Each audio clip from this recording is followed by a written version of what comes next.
Hi, Helena here from Wolfnest, coming to you today with another video regarding property co-ownership agreements.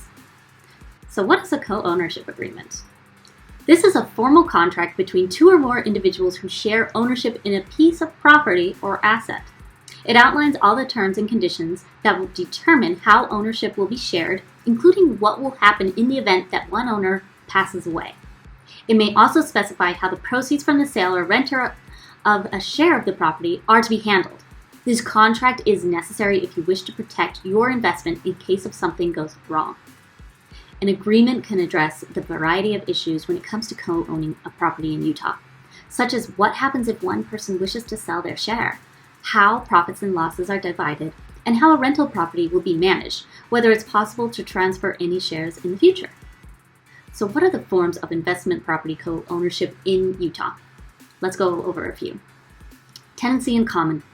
This is a form of co-ownership where the tenant owns their respective shares of the property separately from other tenants. For example, two people might jointly own a home, with one holding 45% and the other 55%, respectively. Each person is free to make their own arrangements on the sale of their share of the ownership or the person whom the ownership will be transferred to upon death. If a person has a tenancy in common relationship were to have a lien imposed on the property to collect on outstanding debt, the other parties who own independent interests in the property would not be impacted by the lien. In Utah, tenancy in common is typically assumed in the form of co-ownership, except if the parties are married. This makes sense that following the passing of one of the part owners, the ownership does not automatically transfer to the surviving stakeholders. Joint tenancy. This is where two or more individuals jointly own the title to a piece of real estate and share equal rights to its use, access, and benefit.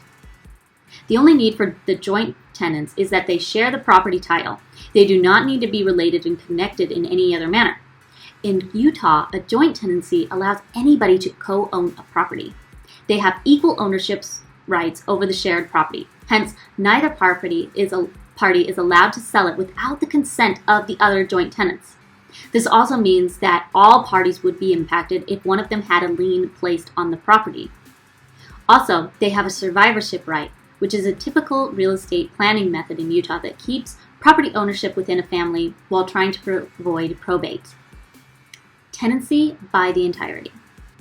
In Utah, spouses who are legally married can co-own real estate under the legal agreement known as tenancy by the entirety.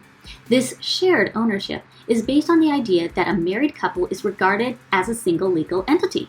In order to make it clear that the property is owned in tenancy by the entirety, two married people will specifically decide to include both names on the deed. If one of the couples passes away, the surviving spouse automatically inherits the entire property without the requirement for a will or any form of legal proceeding to establish the rightful owner. This would also avoid probate. Even though the title is held by the tenancies in their entirety, neither spouse is allowed to sell it without the consent of the other.